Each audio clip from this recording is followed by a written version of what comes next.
찬송가 1장 만복의 근원 하나님을 함께 부르심으로 2023년 7월 31일 월요일 새벽 예배를 시작합니다.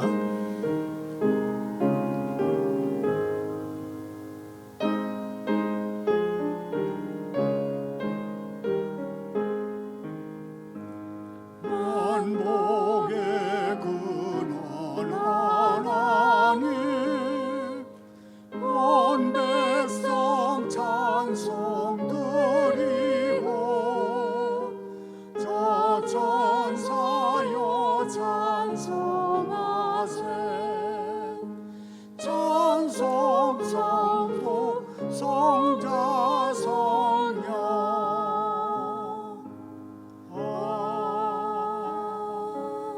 아멘.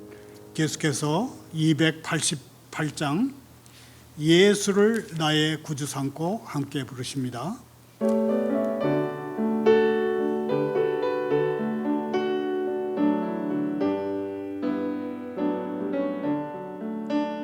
예수를 나의 구주 삼고 성령과 피로써 거듭 나는 이 세상에서 내 영혼이 하늘의 영광 누리로다. 이것이 나의 간증이요 이것이 나의 찬송일세. 나 사는 동안 끊임없이 구주를 찬송하리로다. 온전히 주께 맡긴 내 영 사랑의 음성을 듣는 중에 천사들 왕래하는 것과 하늘의 영광 보리로다. 이것이 나의 간증이요 이것이 나의 찬송일세. 나 사는 동안 끊임없이 구주를 찬송하리로다.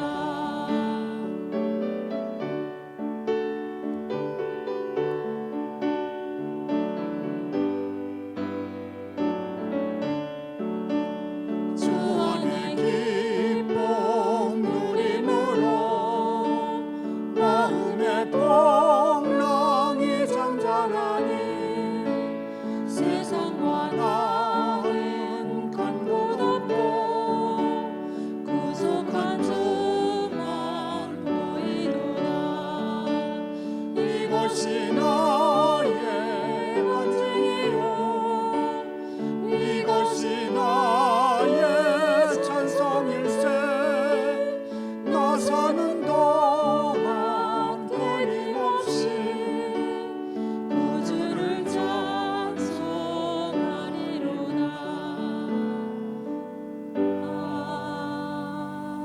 아멘. 오늘 새벽에 보실 하나님의 말씀은 사도행전 16장 19절부터 40절까지입니다. 편의상 19절부터 32절까지만 교독하겠습니다. 여종의 주인들은 자기 수익의 소망이 끊어진 것을 보고 바울과 실라를 붙잡아 장터로 관리들에게 끌어갔다가 상관들 앞에 데리고 가서 말하되 이 사람들이 유대인인데 우리 성을 심히 요란하게 하여 로마 사람인 우리가 받지도 못하고 행하지도 못할 풍속을 전한다 하거늘 무리가 일제히 일어나 고발하니 상관들이 옷을 찢어 벗기고 때로 치라 하여 많이 친 후에 옥에 가두고 간수에게 명하여 든든히 지키라 하니 그가 이러한 명령을 받아 그들을 깊은 옥에 가두고 그 발을 차고에 든든히 채웠더니 한밤중에 바울과 실라가 기도하고 하나님을 찬송하며 죄수들이 듣더라. 이에 갑자기 큰 지진이 나서 옥터가 움직이고 문이 곧 열린다. 모든 사람이 메인 것이 다 벗어진지라. 간수가 자다가 깨어 옥문들이 열린 것을 보고 죄수들이 도망한 줄 생각하고 칼을 빼어 자결하려 하거늘 바울이 크게 소리질러 이르되 내 몸을 상하지 말라 우리가 다 여기 있노라 하니 간수가 등불을 달라고 하며 뛰어들어가 무서워 떨며 바울과 신라 앞에 엎드리고 그들을 데리고 나가 이르되 선생들이여 내가 어떻게 하여야 구원을 받으리까 하거늘 이르되 주 예수를 믿으라 그리하면 너와 내 집이 구원을 받으리라 하고 주의 말씀을 그 사람과 그 집에 있는 모든 사람에게 전하더라. 아멘. 아멘.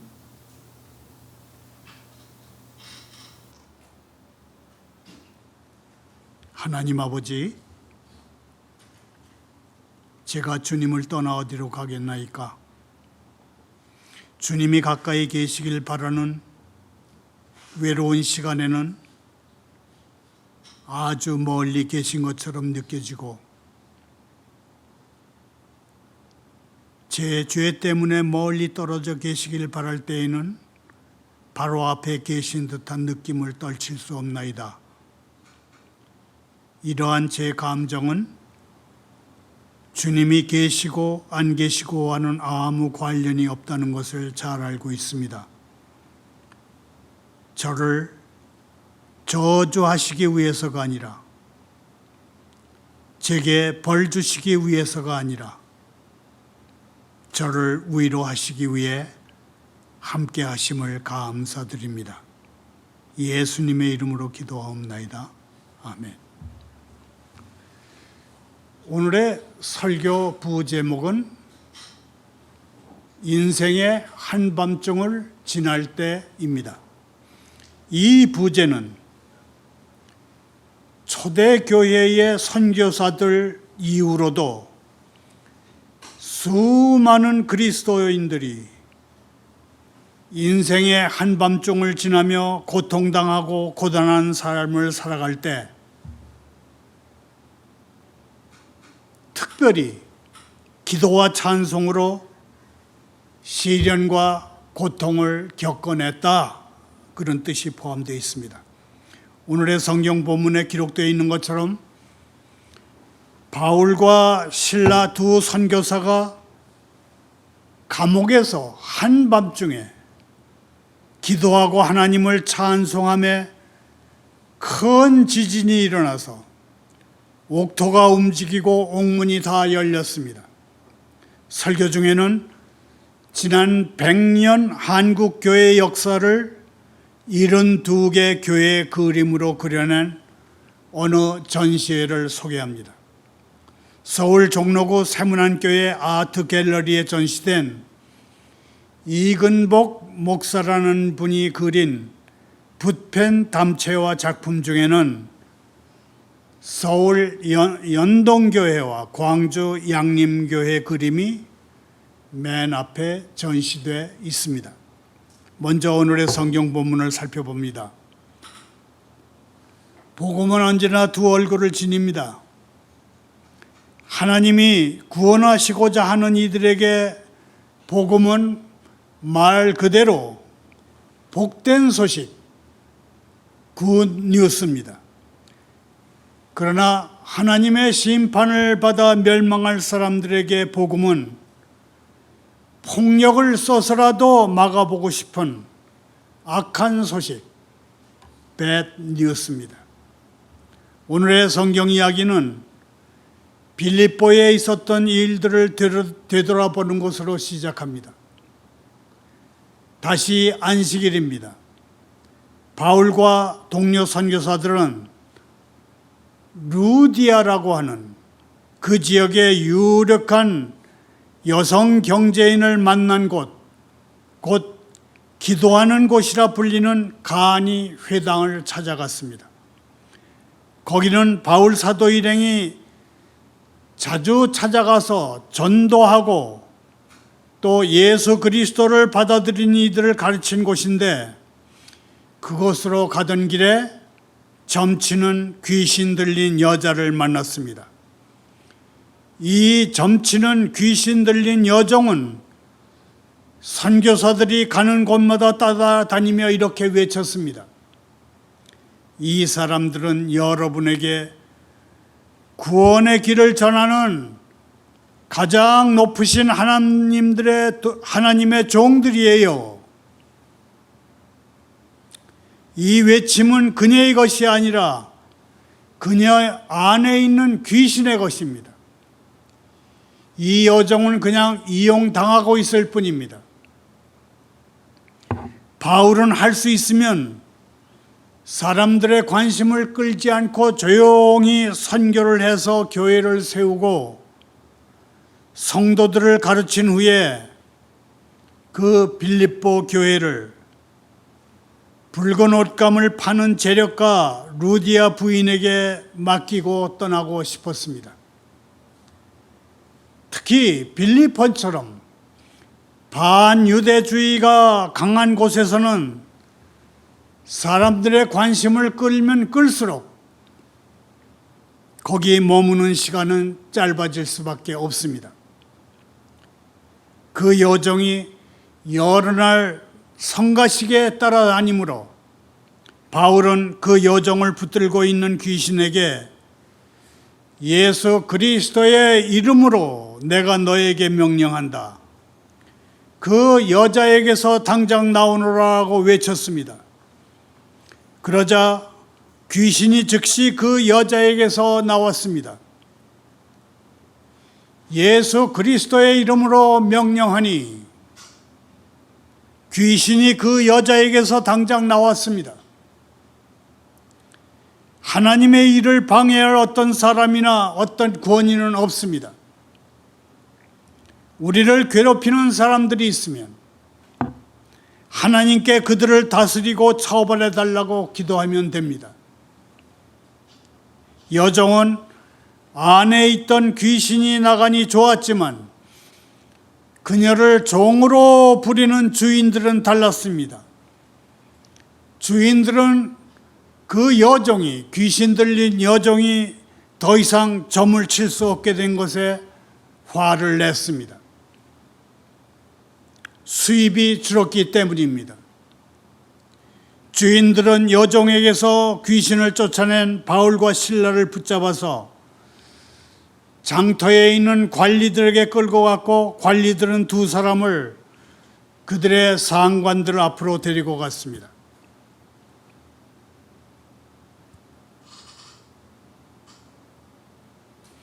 바울과 실라 두 사람의 혐의는 로마 사람들이 도저히 받아들일 수 없고 행할 수 없는 풍속을 전한 죄입니다.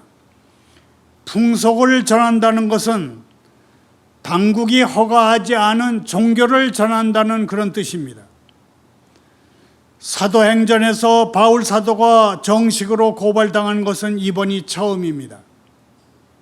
로마 사람들은 종교와 인종에 있어서 서로의 차이를 인정하는 톨레랑스를 지향했습니다.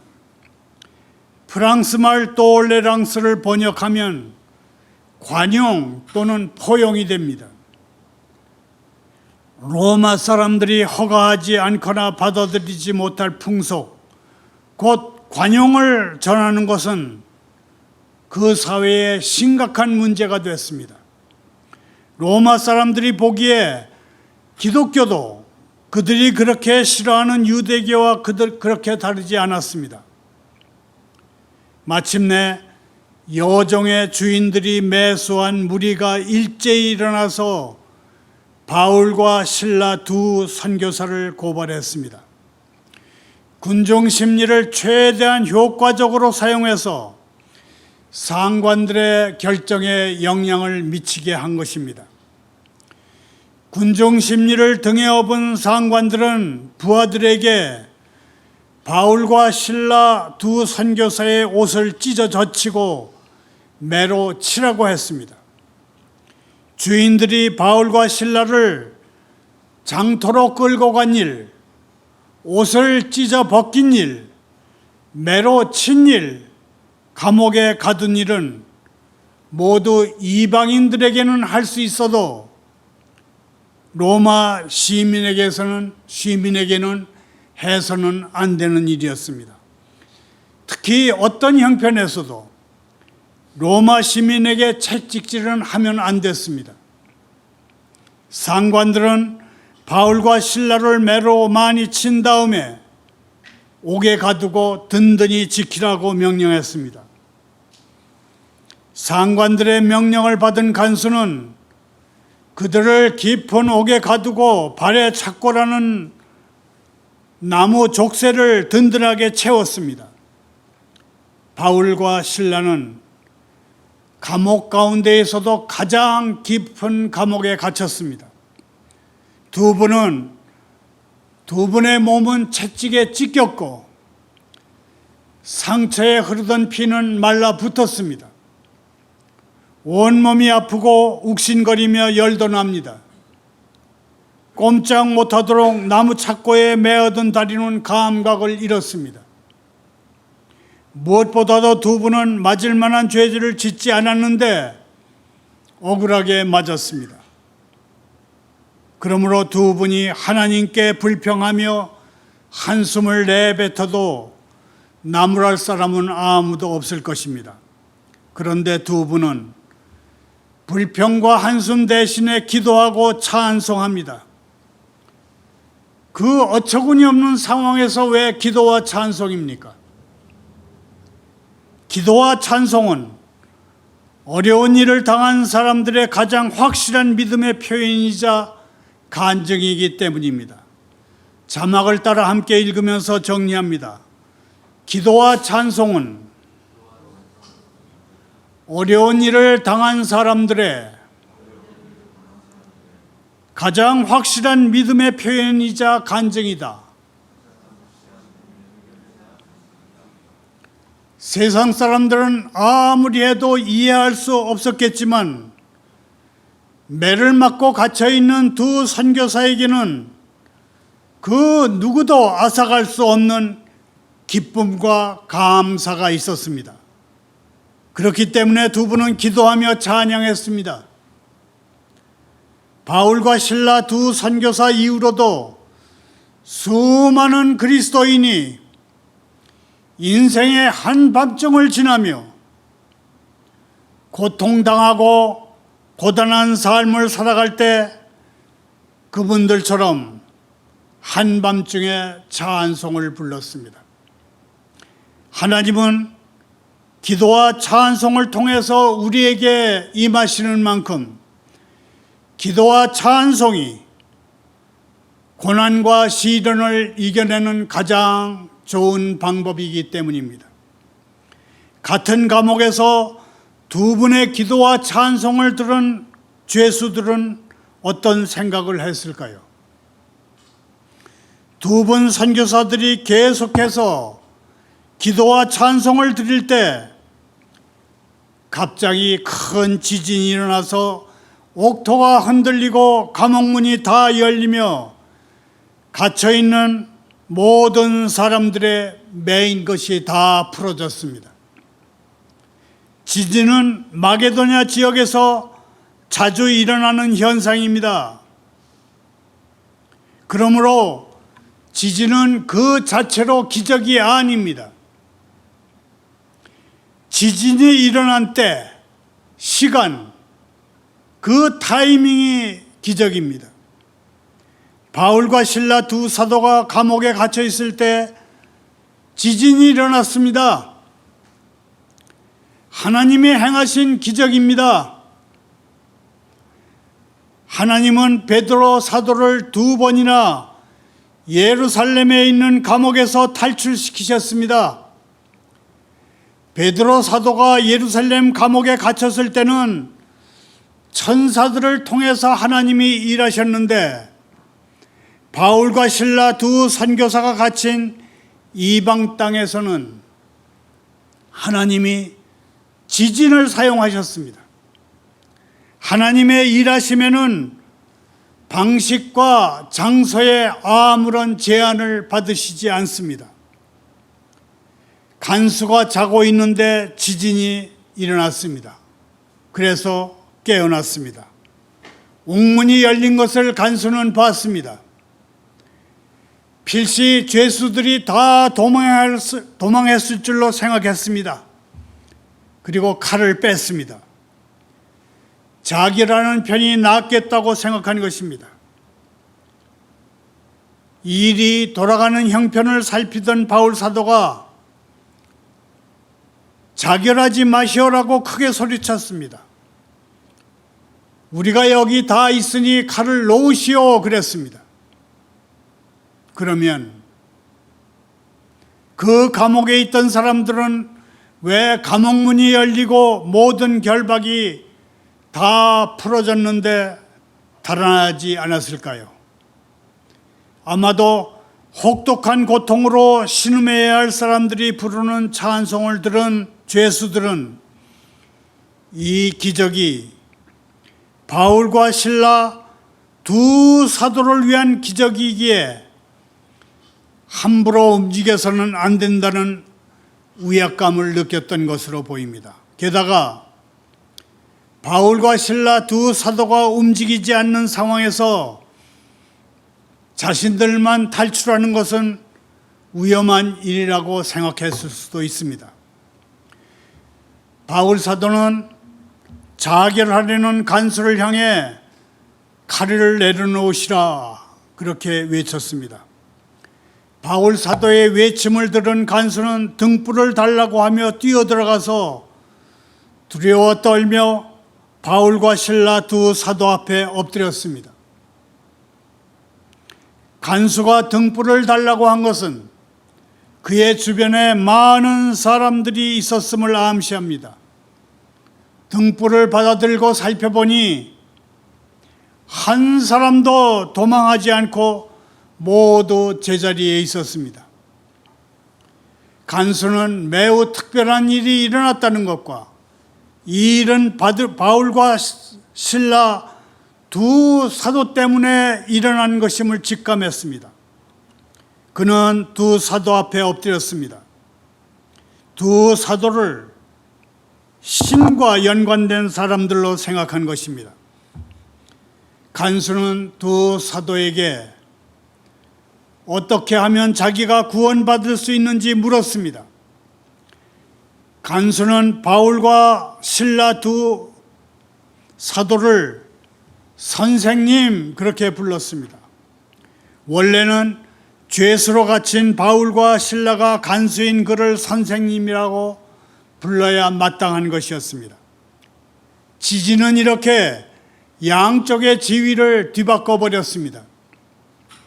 간수는 자신이 이미 죽은 목숨이나 다름없다는 것을 잘 알았습니다. 그는 바울과 실라가 무슨 일로 감옥에 갇혔는지도 잘 압니다.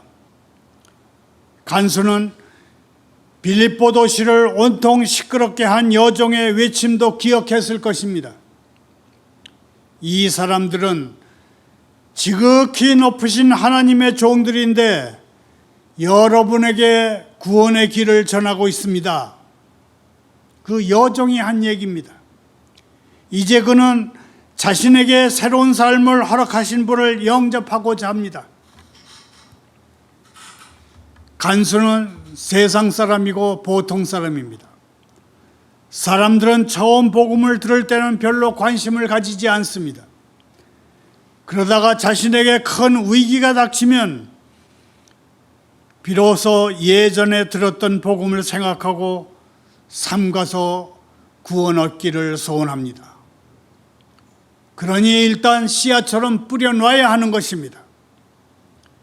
바울과 실라 두 선교사는 간수에게 아주 쉽게 구원에 이르는 길을 알려줬습니다. 주 예수를 믿으십시오. 그리하면 그대와 그대의 집안이 구원을 얻을 것입니다. 그대와 그대의 집안이 구원을 얻을 것이라는 말은 한 사람이 믿음으로 온 가족이 곧바로 구원에 이른다는 말이 아닙니다. 한 사람의 믿음이 그의 가족을 구원에 이르게 하는 계기가 된다는 뜻입니다. 그러므로 바울 사도는 간수뿐만 아니라 그의 집에 있는 모든 사람에게도 복음을 전했습니다. 믿음으로 예수님을 영접함으로 구원에 이르는 것은 각자의 몫입니다. 그러나 집안의 어른이 믿으면 온 집안이 믿어 구원에 이르는 일이 훨씬 쉬워집니다. 어느 가정에서나 집안의 어른은 가장 큰 인플루언서이기 때문입니다. 이번에 우리 교회에 와서 장례 예배를 이끌어 주신 박영선 목사님은 생전 심의와 목사와의 오랜 교제를 회고하면서 이런 말을 했습니다. 합동신학교 12기 모임이 있는데 남자들만 모일 때는 아주 딱딱하고 재미가 없었는데 심 목사님이 나타나면 아주 즐거운 모임이 됐어요. 우리 사회에서는 아직도 여자 목사를 얕잡아 보려는 경향이 있는데 그것은 남자 목사들의 열등감에서 오는 것일 수 있어요. 남자 목사는 자기 자신 하나 구원도 힘들어하는 경우가 있는데 여자 목사는 최소한 시집과 친정 식구들을 다 구원해요. 그러셨습니다. 저 말고도 박영선 목사님 말씀에 공감하는 분들이 적지 않을 것으로 생각했습니다. 복음은 정반대쪽에 있는 사람들을 이어주는 능력을 지니고 있습니다. 바울과 실라 두 선교사는 감옥에 갇힌 죄수들이고 간수는 그들을 감시하는 공무원입니다. 정상적인 상황에서는 서로 통하거나 친하게 사귈 수가 없는 그런 사이입니다. 그러나 간수가 예수님을 영접하고 나니 그는 법을 어기면서까지 두 분을 대접하고 친절을 베풀었습니다. 그리스도 안에 형제가 그들을 한 가족으로 묶은 것입니다. 기도와 찬송은 때때로 기적이 일어나게 합니다. 기도하고 찬양하기가 쉽지 않은 상황에 처한 바울과 실라 두 선교사가 하나님께 기도하고 찬양하자 큰 지진이 일어나서 집터가 흔들리고 감방문이 다 열리며 죄수들을 묶었던 나무 고랑이 다 풀어지는 기적이 일어났습니다. 물론 기도하고 찬송할 때마다 기적이 일어나는 것은 아닙니다. 그러나 하나님이 행하시는 기적을 경험하기에는 기도와 찬송보다 더 좋은 것이 없다. 그렇게 말할 수 있습니다. 말을 맺습니다. 사도행전 16장 25절 26절을 다시 함께 읽겠습니다. 한밤중에 바울과 실라가 기도하고 하나님을 찬송하며 죄수들이 듣더라. 이에 갑자기 큰 지진이 나서 옥토가 움직이고 문이 곧 다 열리며 모든 사람의 매인 것이 다 벗어진지라. 여기서 잠깐 한국교회 100년의 복음 역사를 그림으로 담아낸 미술품 전시회를 소개합니다. 이 전시회를 소개하는 목적은 교회의 역사를 기록하는 방법으로 그림, 영상, 그래픽이 매우 중요하기 때문입니다. 교회 벽돌 개수와 겉면의 질감까지 섬세하게 표현한 40여 점의 그림이 서울 세문안교회 아트 갤러리에서 선보이고 있습니다. 내달 오는 3일까지입니다. 작가 이근복 목사는 한국교회의 역사적 영적 가치를 널리 알리고 싶어서 이 그림을 그렸고 전시회를 열게 됐다고 했습니다.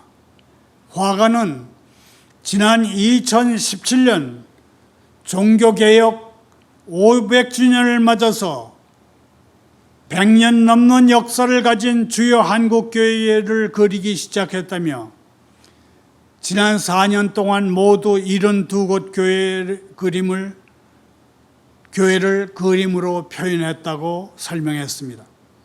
화감 목사님은 교회를 답사하다가 새로운 역사적 사실도 발견했다고 했습니다.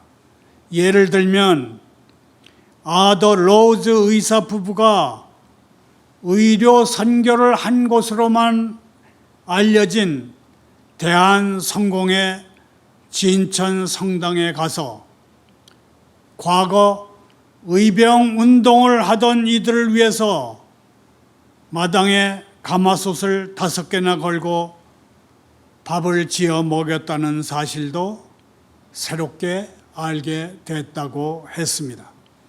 다시 성경으로 돌아옵니다. 힘들 때 찬송을 뿌리면 기쁨을 열매로 거둡니다. 돈이 흘러들어오고 계획한 일이 슬슬 잘 풀리고 바람이 등 뒤에서 불어주고 결정하는 일이 쉬울 때는 하나님을 찬송하기가 아주 쉽습니다. 지진이 일어나서 감옥문이 열리면 찬송이 저절로 나옵니다. 그러나 아직 감방에 꼼짝없이 갇힌 채로 희망의 싹 닿은 싹이 보이지 않을 때는 하나님을 찬송하기가 무척 어렵습니다. 최선을 다하고도 마땅한 대우를 받지 못하거나 오해를 받게 되면 뭐 이렇게까지 고생할 가치가 있나 하는 의문을 가지기가 쉽습니다. 인생의 나이대가 늘어갈수록 기쁨은 의지적 선택이라는 사실을